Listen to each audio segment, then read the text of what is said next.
Tu conheces os mandamentos: não matarás, não cometerás adultério, não roubarás, não levantarás falso testemunho, não prejudicarás ninguém, honra teu pai e tua mãe. Ele respondeu: Mestre, tudo isso tenho observado desde a minha juventude. Jesus olhou para ele com amor e disse: Só uma coisa te falta. Vai, vende tudo o que tens e dá aos pobres, e terás um tesouro no reino dos céus. Depois vem e segue-me. Mas quando ele ouviu isso, ficou abatido e foi embora, cheio de tristeza, porque era muito rico.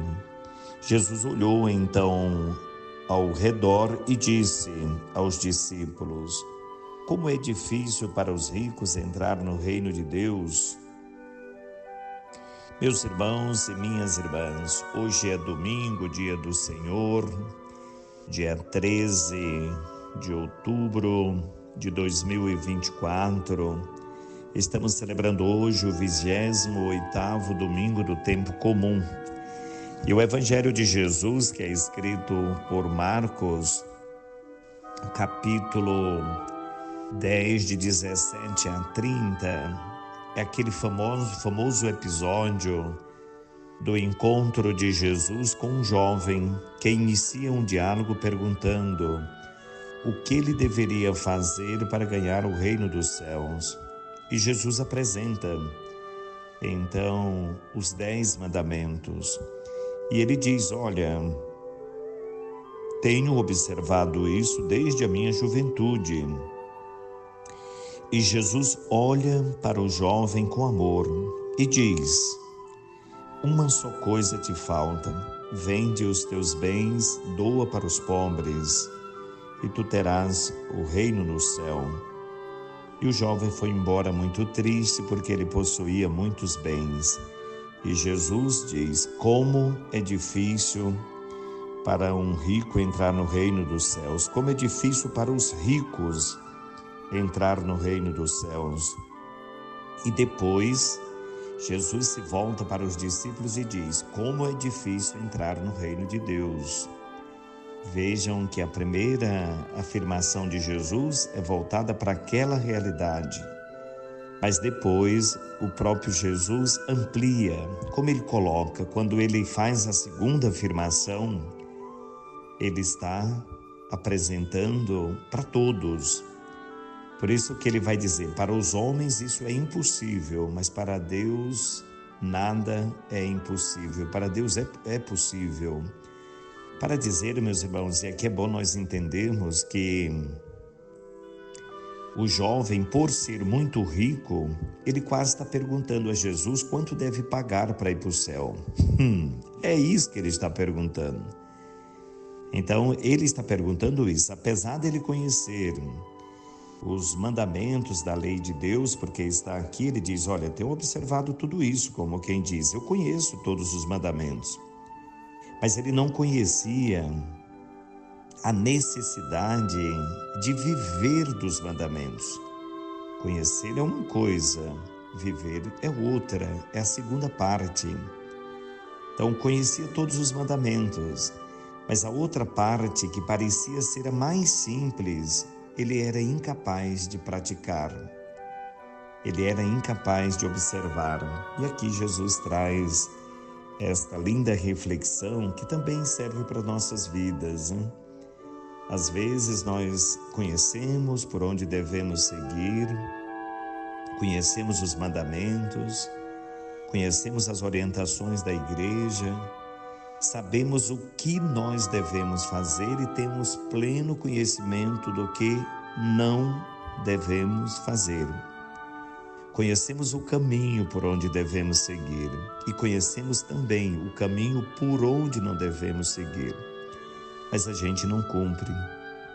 E aí vive uma vida de aparência, uma vida ali de conveniência.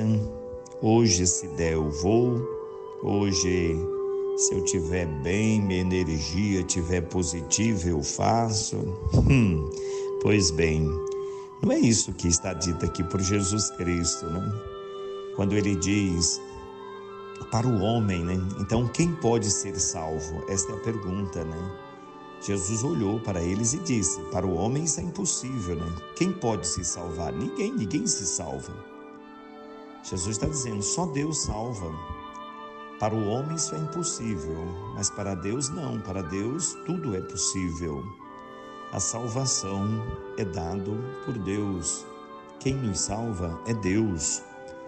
O que nós precisamos fazer? Nos assemelhar a Cristo, seguir a Jesus Cristo, viver como Jesus viveu, sonhar como Jesus sonhou. Olha o que Pedro então pergunta a Jesus, né? Eis que nós deixamos tudo e te seguimos. Respondeu Jesus: em verdade eu vos digo, quem tiver deixado casa, irmão, irmã, mãe, pai, filhos, campos, por causa de mim, do Evangelho, receberá 100 vezes mais agora, durante esta vida. Casa, irmãos, pai, mãe, irmãos, campos, com perseguições. Olha o que está dito para Jesus, né? Receberá tudo isso em dobro, 100 vezes mais, com perseguições, e no mundo futuro, a vida eterna. Quando Jesus fala, vocês que vão me seguir, vocês vão receber tudo. Com perseguições, ele está dizendo, o caminho que eu apresento não será um caminho fácil, né? O caminho de perseguições é o caminho de provações.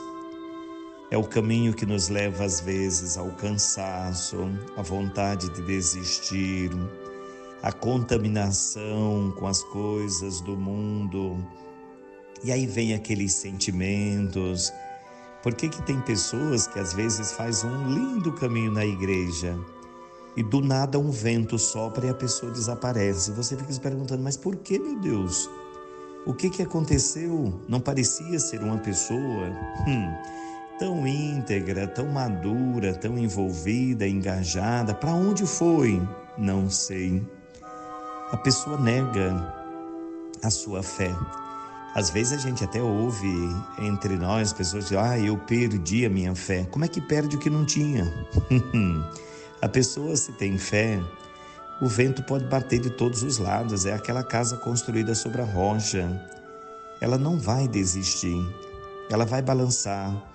É aquela árvore que depois de uma tempestade, um furacão, ela fica meio desfigurada, não fica com um aspecto muito bonito, mas logo quando o sol começa a brilhar, ela volta a florescer, ela produz frutos.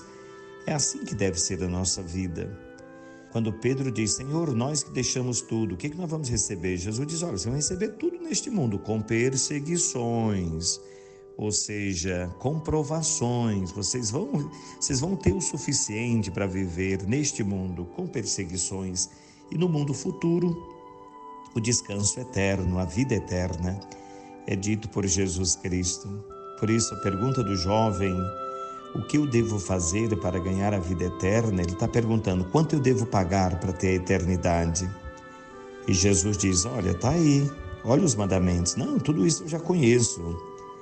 Aí Jesus, tá bom, então parabéns, né? Que bonito, parabéns, parabéns. Uma só coisa falta. Viva o desapego de tudo que você tem, seja livre. Este é o convite que Jesus faz, seja livre diante de tudo que você tem. Defenda a vida, pratique a caridade. Aí esta parte ele não concordou, foi embora triste. E Jesus disse, olha, o caminho do céu é porta estreita, é caminho difícil. Então hoje, meus irmãos, deste domingo, que procuremos viver também assim. Aprendamos a ouvir a palavra, compreendê-la e, acima de tudo, praticá-la. Que procuremos servir a Deus seguindo a Jesus Cristo, sabendo que os nossos passos, nos passos do Mestre, nos passos de Jesus Cristo, nos levará também ao céu. Deste mundo com as provações devidas, mas um dia, partindo deste mundo, a eternidade. Que ninguém se apegue excessivamente aos bens deste mundo, mas junte tesouro nos céus, onde as traças e a ferrugem não corroem. Este é o presente maior que Deus nos dá. Aquela frase famosa de Santa Teresa, doutora da Igreja: tudo passa, só Deus basta. As coisas deste mundo são passageiras. O nosso tesouro é Cristo. Ele é o presente que Deus nos deu dos céus, que nos salva, que nos orienta, nos instrui e na eternidade nos levará aos braços de Deus. Que neste domingo, dia do Senhor, desça sobre vós a bênção de Deus Todo-Poderoso, o Pai, o Filho e o Espírito Santo. Amém.